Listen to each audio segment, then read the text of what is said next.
Live from UBC Studios in Kampala, this is Good Morning Uganda Extra.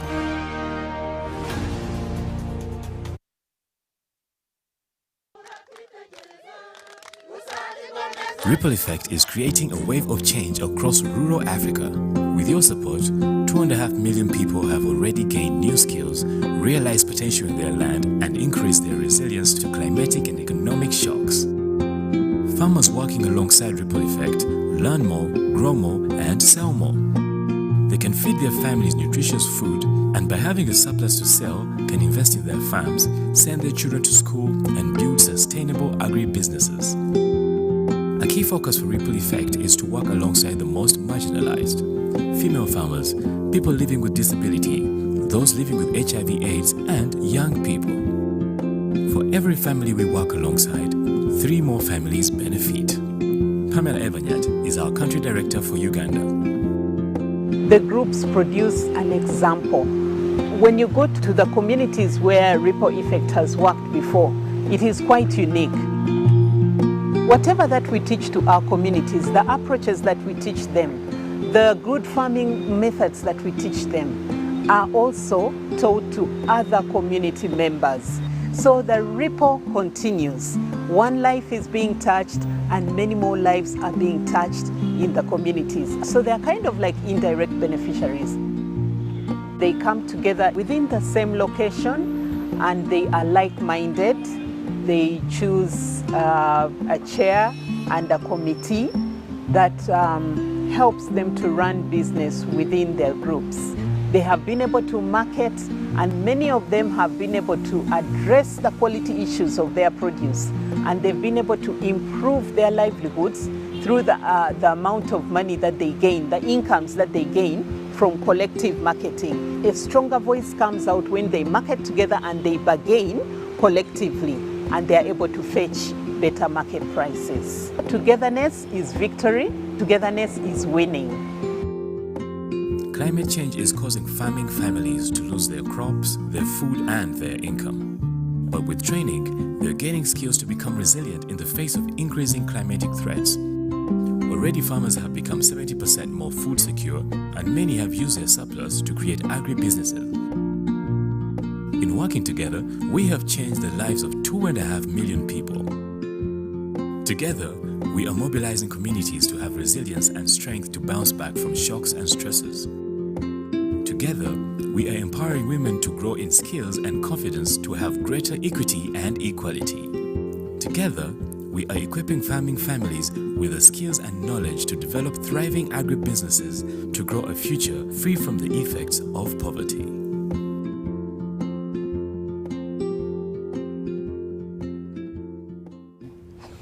Welcome to Good Morning Uganda Extra, and of course we had that introduction of that video from Ripple Effects Uganda, and just that explains the guests I'm having this morning. I have Pamela Ebiangat.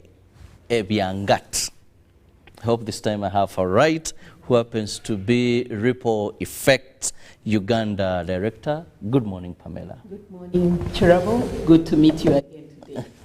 Well, very excited to hear from the work of transforming communities that Ripple Effect is doing. And just next to me, I have Catherine Adoa, who happens to be the Farm Systems Officer. You're most welcome, Catherine. Thank you very much. Now, today, like you've seen, we are looking at World Environment Day. And this year, they chose a theme that focuses on something very touching of our environment, of our communities, and that is solutions to plastic pollution. Now, this year's World Environment Day focuses on how best we can come up with solutions to pollution that is being done by our plastics. Majority of us know only the Cavera, and we focus more on that of 30 microns and below, but we are looking at all plastics. And this brings me to ask Pamela, when you talk about Ripple Effect, it's Uganda, now we see World Environment Day. I'm trying to bring the two together and better understand, where do you relate What's the relationship?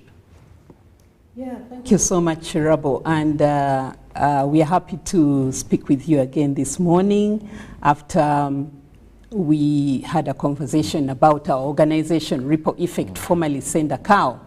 And it was at the start of the year. So today, together with the world, we celebrate the World Environment Day. And just to take you a little bit back is, by the way, the environment is, when we learn in our primary school, we are told that it is the people and it's their surrounding. So as a Ripple Effect, we work in communities and we work with people and their surrounding. Our vision is a thriving and sustainable rural Africa, and our mission is transforming lives and protecting the planet. So that means that environment is at the very center of our work. And by the way, the environment groans. For people who read the Word of God, the environment mourns and the environment speaks. So you can see with the wind, with the water, and all that is around us, they make some form of communication, knowing that they acknowledge the Creator that is above. Yes.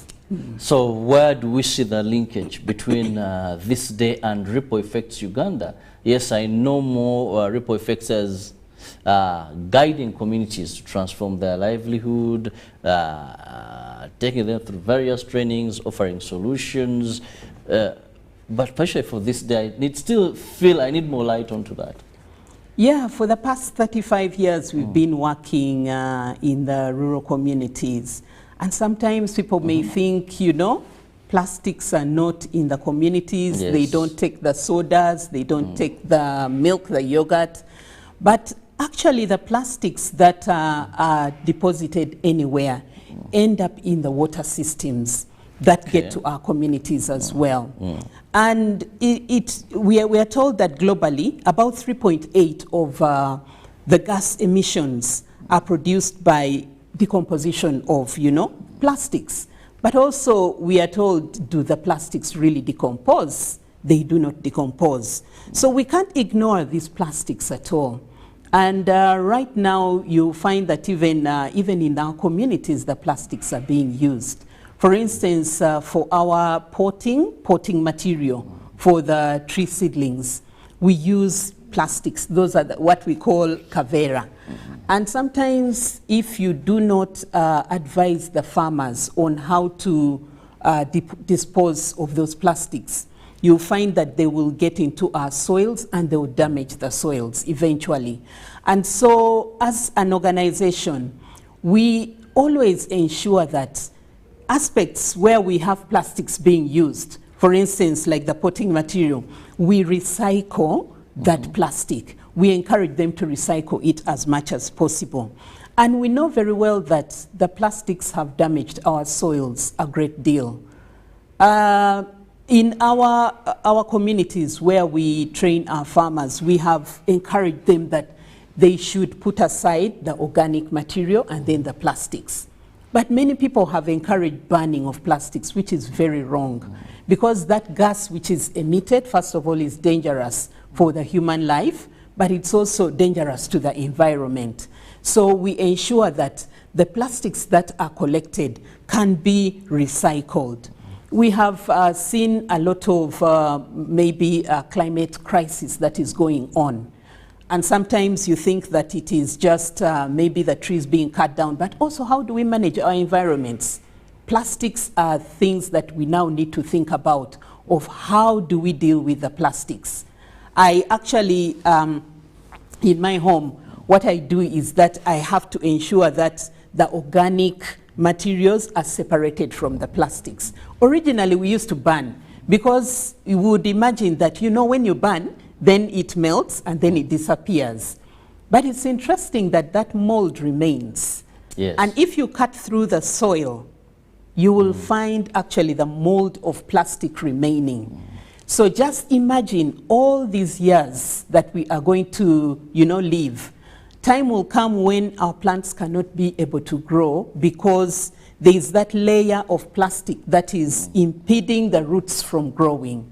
So we really need to take care of our environments. And then the other thing we realized also is that, you know, the plastics that seep into the water system, they have a way in which they decompose. Recently I was listening to one of the shows actually on TV, and they were talking about the nano or smallest bit of the plastic that is now getting into the water system.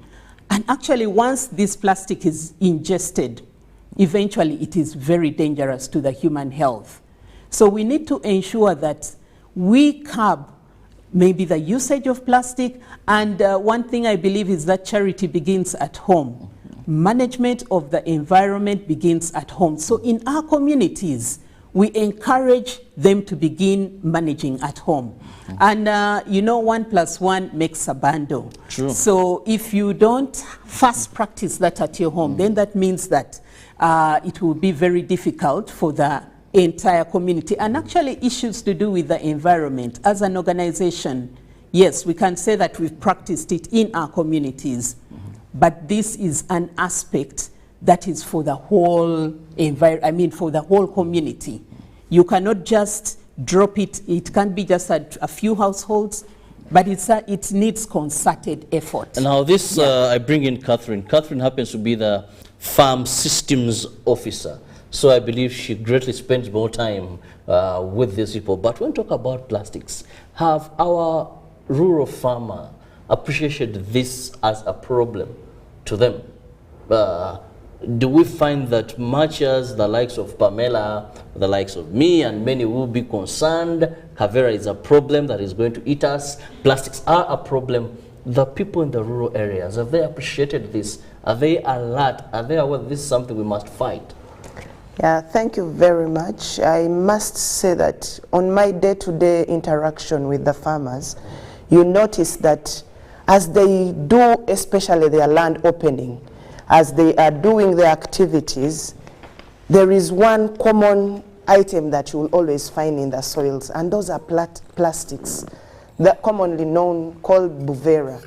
And these are things that we know that in our soils we have micro, small, and then macro, big living organisms in these soils. So just imagine a sheet of plastic covering a soil structure, and these organisms need to breathe. You know, they need air. But imagine if we have a quantity of all these plastics living in our soils. Already we are degrading the soils. And then we shall have no dream of getting better yields, because the microorganisms that should be helping us moving freely in the soil so that they aerate the soils so that our plants can thrive well are not doing their work because of the too many plastics in the soil. And to give an example of my day-to-day life with farmers, let's take an example of the animals. Imagine a cow has taken on this plastic and has eaten it, and it is in the rumen. And when they slaughter this cow, you will find this plastic in this cow. And that is if it has survived. Some even sometimes die. So I think there is a lot we need to do together to ensure that we eliminate the use of these plastics here.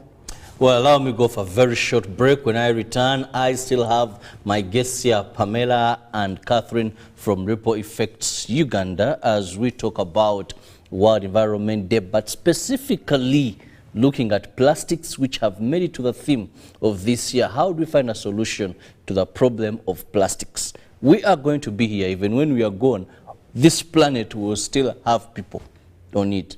Yes, recently was Matters Done. We talked about return of Christ and all that. But we still know we are here for some time and many generations. Now, if we don't handle plastics, then this land that feeds us today, we may wake up when it can no longer give us food to eat, because plastics have dominated our soils, have affected our ozone layer, and it is really, one would say, unnecessary evil. I don't know. Pamela and Catherine will confirm that, but after this break.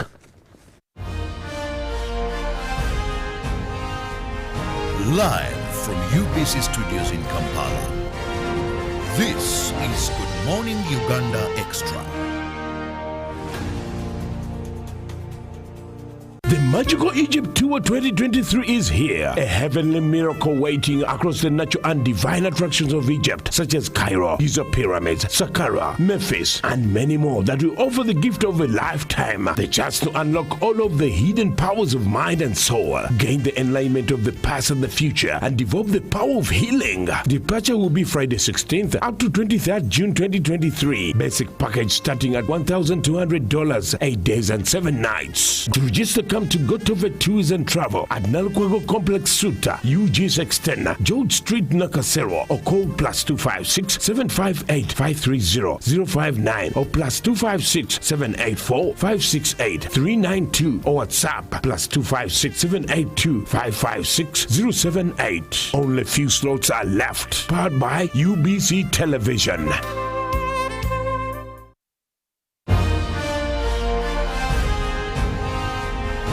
Live from UBC Studios in Kampala, this is Good Morning Uganda Extra.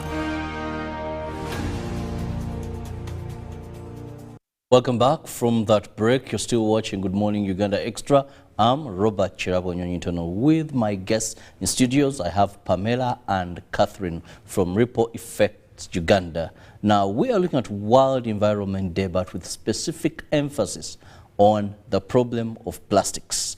And this year's theme is solutions to plastics. We must accept, we must agree that plastics are a danger to our society, to our community when it comes to the soils, our water bodies, but many would say maybe it's a necessary evil. Some have accepted that we can't do away with, but how do we live with or find a solution?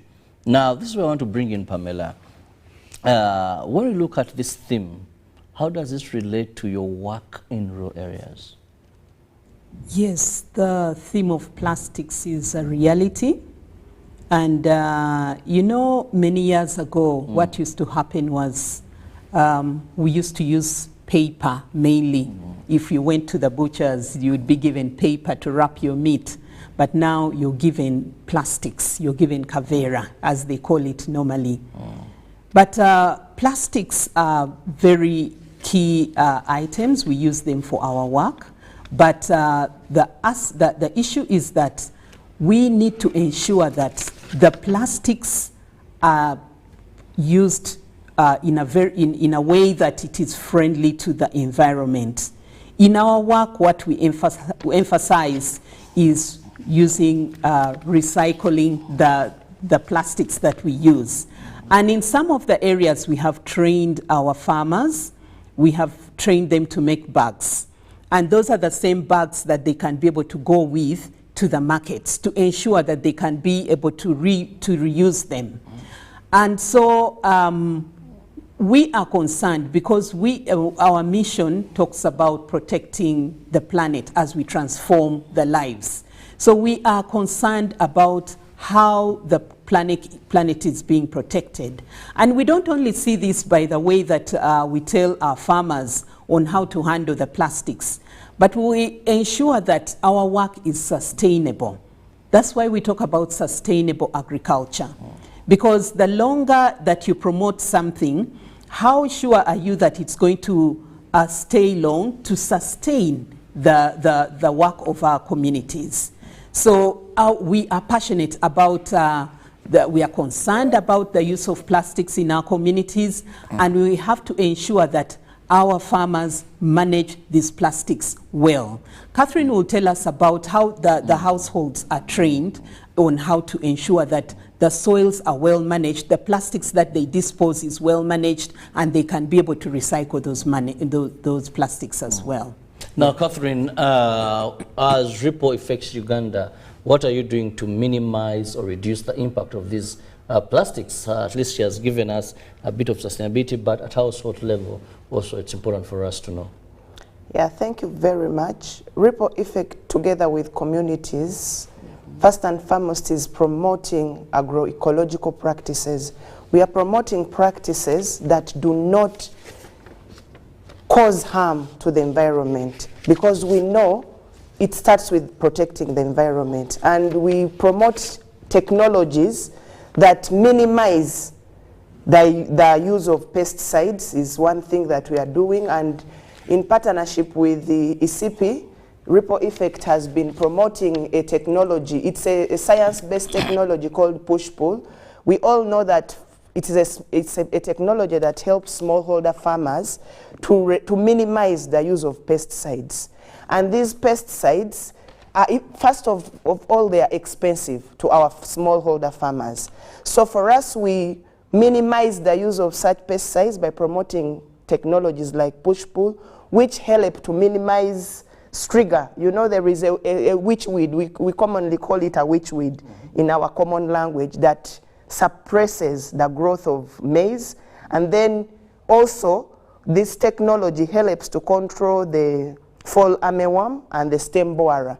So it's a technology that you are using to get your yield, high yield, but you're not using anything called a pesticide.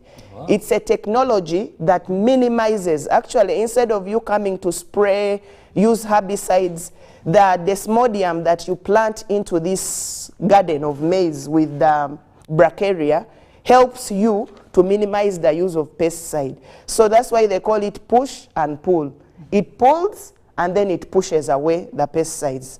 So it is one of the technology that we are using with our farming communities to minimize the use of pesticide. Well, that is very interesting as a farmer, because most of the times now we think you cannot do farming without pesticides. I've visited a number of farmers, and after, just even when you get to their compound, I know she works in communities, there's that smell of pesticide. A farmer has more a store, and there's so much plenty. This does that, this does that. They're like, oh, okay. So can't you have, no, if you don't, you won't get yields. But Pamela, I'm also informed that you're running a project that is in northern Uganda around Maction Falls, and you've been working directly on preserving local ecology and wildlife. Throw more light onto this. Yes, thank you so much, Kirabo. Actually, that project that we are doing is a very unique project. Human life interacting with the wildlife. And one of the things that we're looking at is protecting the environment and also the wildlife that is there, because we realize that actually the communities there had no alternative sources of livelihoods. So as an organization, as Ripple Effect, we came in and said that can we provide an alternative source of livelihoods for these communities so that they can curb the number of times they move into the park and they destroy trees in a bid to getting firewood. So we have worked hand in hand actually with the communities that we are targeting, but more so with the local government in Pakwach. We realize, as I earlier mentioned, that environment protection is a concerted effort. And it's not only for a particular community, not only for a household, but we must realize that this thing is going to affect the entire country, the entire world, if we don't take care of it. So we had to work hand in hand with the local government in Pakwach to ensure that trees are planted. So quite a number of seedlings were provided to the communities, and trees are being planted along the roads together with the local government and the other communities. Trees are being planted in homes. So the government is helping us, the local government is helping us with formulating ordinances and laws that help to protect even the local species that are there.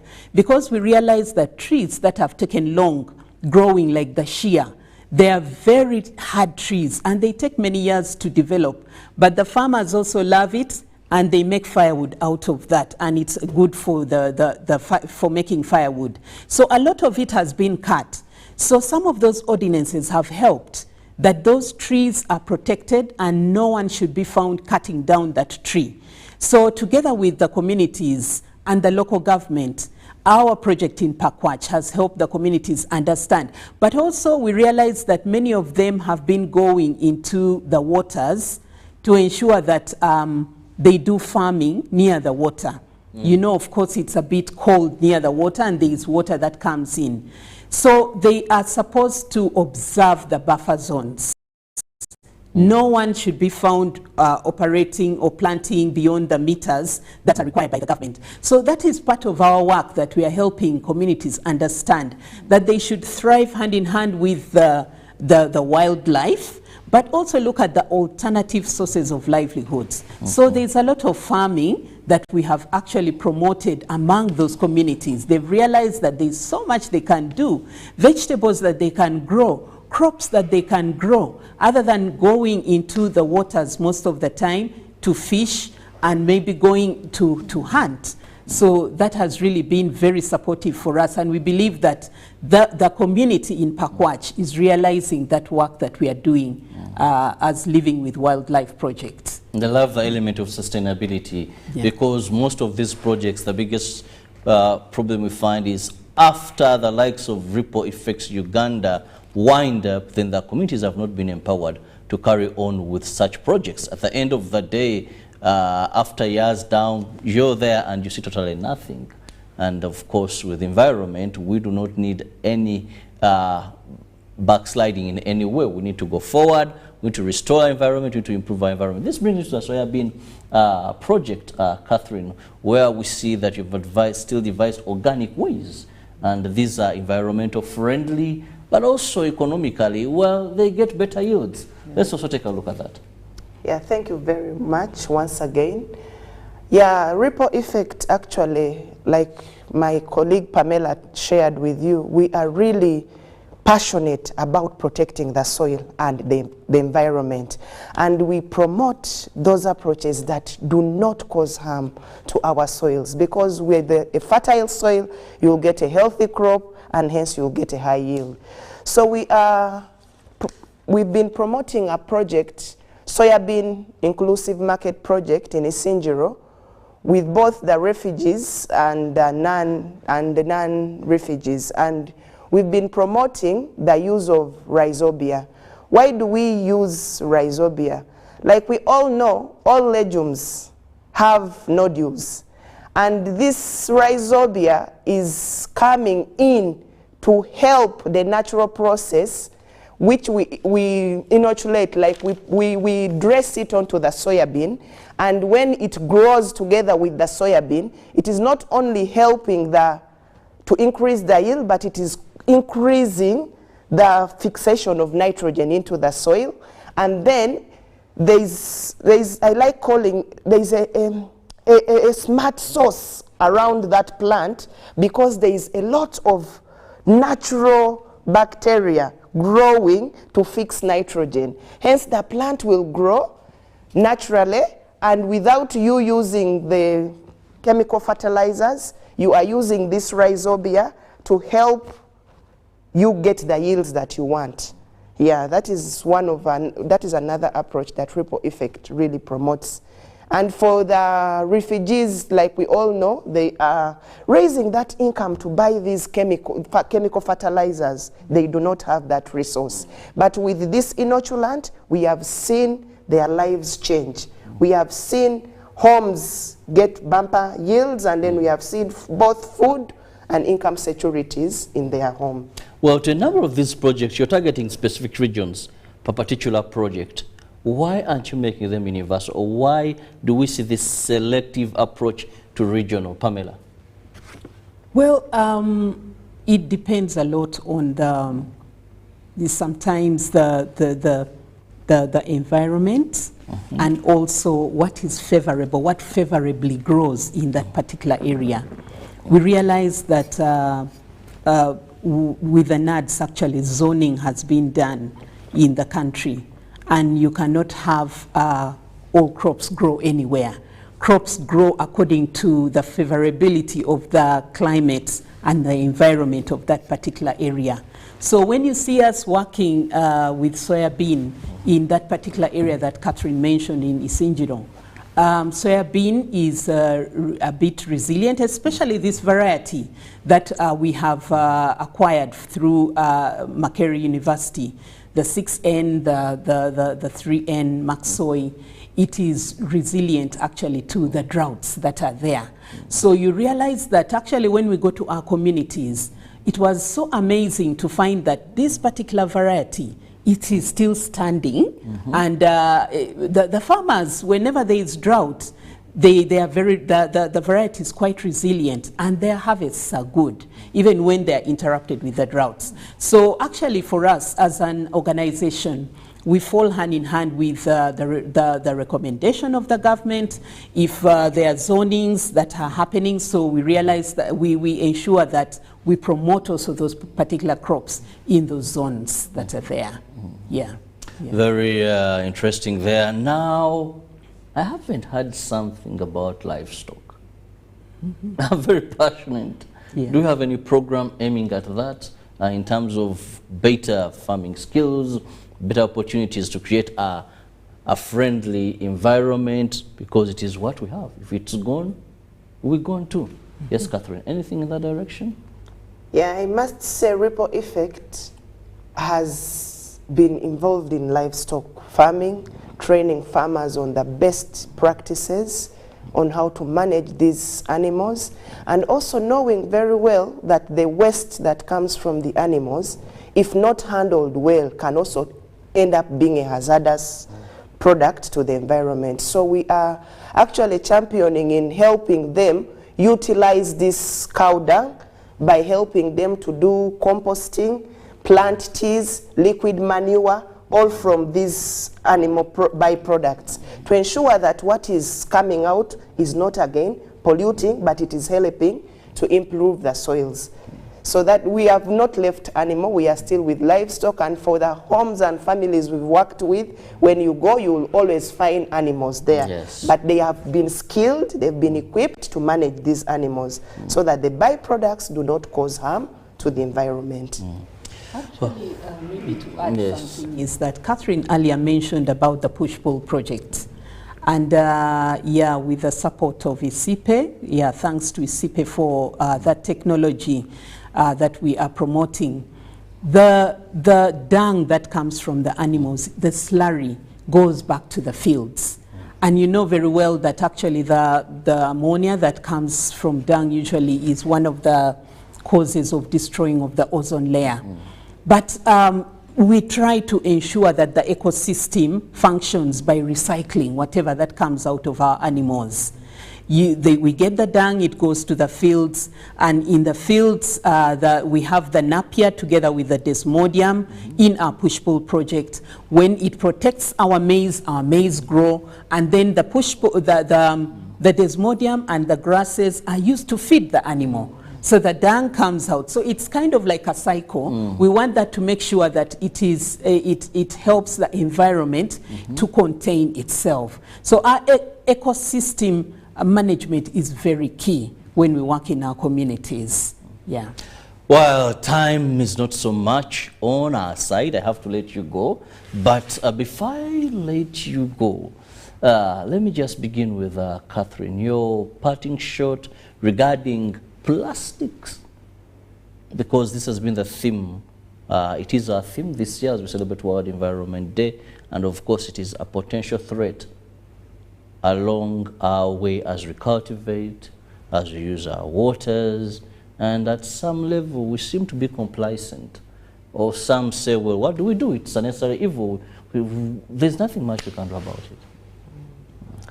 I think my encouraging word is that we need to promote reuse.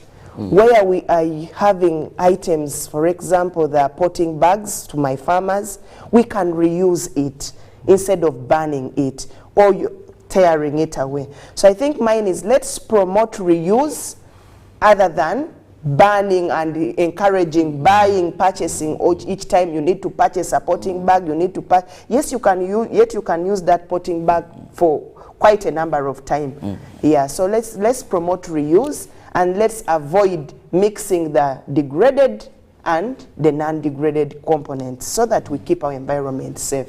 Okay. Yeah. Yes, Pamela. Thank you very much. Just to tell our viewers that environmental damage is a reality using plastics. I earlier mentioned that actually charity begins at home, and there is no way in which we can ripple this out to the environment, to the other members of the communities when we don't begin this practice at home. We cannot walk the talk if ripple effect staff throw around plastics and then they go to tell communities that you have to make sure that plastics are well managed.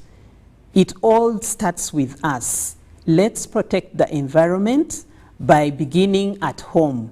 Let's ensure that we manage our plastics.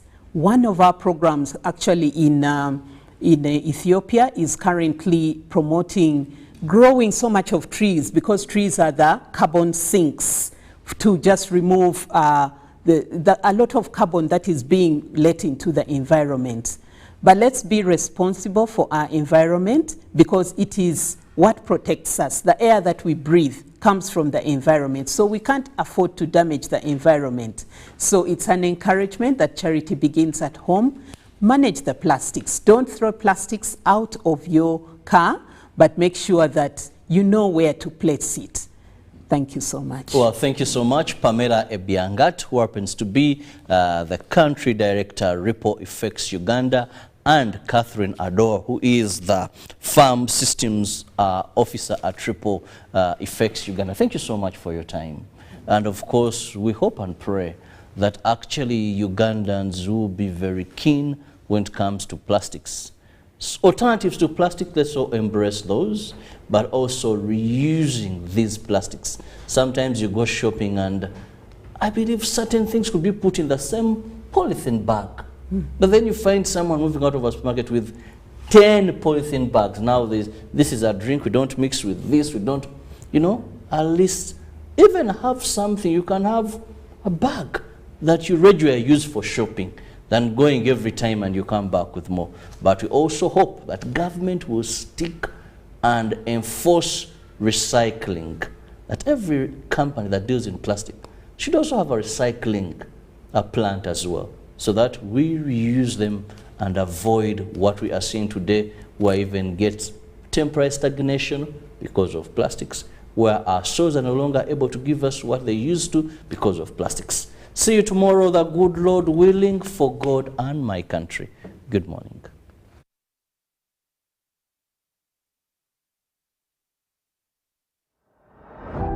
Maize is the major crop grown in this community, providing food for both human and livestock.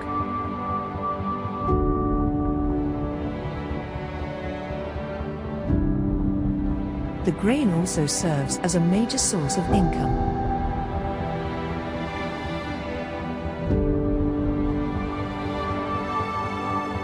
However, Lucy's community had for long grappled with the major problem of insect pests, particularly maize stem borer and fall armyworm. By 2020, the problem of insect pests had intensified, greatly reducing the harvest of the farmers.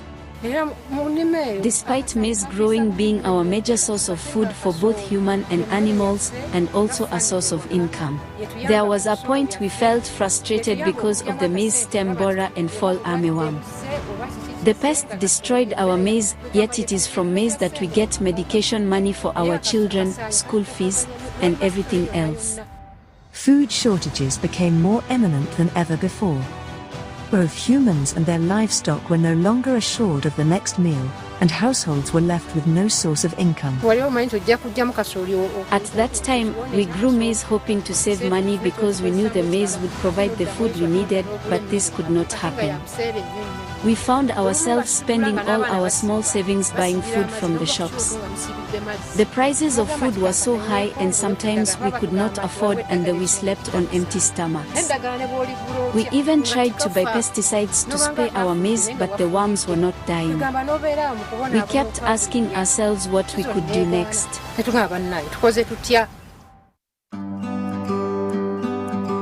Guided by a desire for a confident, thriving and sustainable rural Africa, Senda Cow, whose new name is now Ripple Effect, in collaboration with Cho Terra District local government, rolled out a 3-year project termed CHOP, Cho Terra Orphans Push-Pull Project. The project aimed to demonstrate the effectiveness of the push and pull technology in controlling maize pests while promoting an enhanced ecosystem. Amidst our frustration, Senda Cow introduced to us some farming method of intercropping our maize with some grass. At first we did not take it serious, but we decided to give it a try. To our surprise, the method worked. Our yields improved, and from that time we have continued to use it. Now you can see I grow maize on a smaller portion, but I harvest more. In fact, we wish Senda Cow had come earlier. We should not have suffered. Push-pull technology is a simple and integrated 4-crop farming system driven by the desire for better nutrition and income for both human and livestock.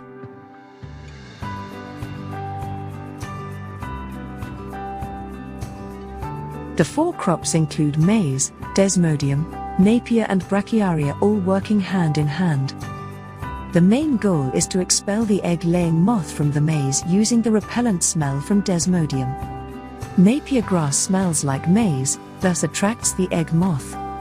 Once the moth lays its eggs in the napier grass, they hatch into the stalk borer. The stalk borer is captured by brachiaria because of its sticky nature, thus stopping it from reaching the maize. At the brachiaria, most of the borers are eaten by birds and other insects, while the surviving ones have their life cycle interrupted by the poor breeding conditions. Today, the push-pull technology is a true inspiration and transformation for Lucy's community that is slowly but steadily regaining its once-lost glory.